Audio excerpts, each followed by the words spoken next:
bilan de la première journée, on est parti de Meursault en début de journée. On est allé ensuite voir la famille à Charles à Mulhouse avant de passer la frontière. On a passé la frontière côté allemand par-dessus le Rhin. C'était assez joli, il y avait des gros... comment ça s'appelle, non, pas des cascades, des gros barrages. Des gros barrages assez impressionnants pour faire l'électricité. On a longé le Rhin pour le remonter. Avant de passer en Suisse, on a continué sur les petites routes allemandes pour pas payer l'autoroute.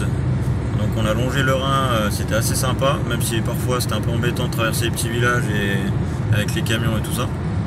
Ensuite, on a traversé la frontière suisse. On a eu un petit interrogatoire par la douane pour savoir ce qu'on allait faire en Suisse, mais c'était sympa. Ensuite, on est arrivé aux fameuses chutes du Rhin, qui étaient très très jolies à voir. Bon, petit inconvénient, c'est trouver une place de parking, c'est un peu tout payant, mais on a réussi à trouver le bon spot gratuit à côté. Et après, franchement, c'est impressionnant quand même, un très très gros débit. C'était super joli à voir. Et bon, blindé d'étrangers de partout dans le monde. Mais sinon, franchement, ça valait quand même le coup, le détour.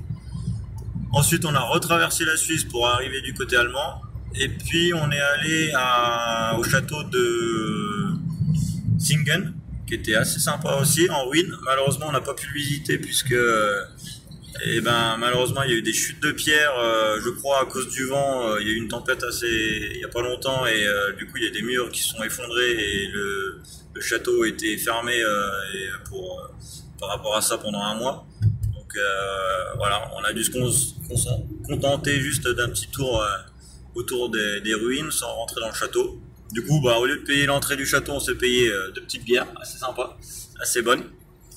On a filé ensuite au centre-ville de Singen. Il n'y avait rien de spécial à voir, hein, une ou deux petites églises un peu typiques de la région. Beaucoup d'étrangers, beaucoup d'Allemands un peu étrangers, quoi, beaucoup de Turcs et tout ça. C'était pas fou. On a demandé l'hébergement sans trouver quelqu'un, malheureusement. Donc on s'est rabattu sur un petit village un peu plus loin où on s'est arrêté pour manger une pizza dans une sorte de... comment ça s'appelle? Ouais, de piscine, enfin de plage, restaurant de plage, voilà, où c'était ouvert pour se baigner. Donc c'était un peu tard pour se baigner, on l'a pas fait. On a mangé une petite pizza et après on a recherché un nouveau spot pour dormir sur une application qu'on a mis dans le GPS. Bon, le GPS nous a fait passer par un petit chemin en pleine forêt. Je me demande si c'était praticable en voiture, mais bon, c'était l'aventure, c'était assez cool. Et après, on a trouvé un spot super cool, vraiment posé pour dormir, où on a été rejoint après le lendemain par un camping-car français. Donc voilà, rendez-vous pour le deuxième soir, pour le deuxième bilan de la deuxième journée.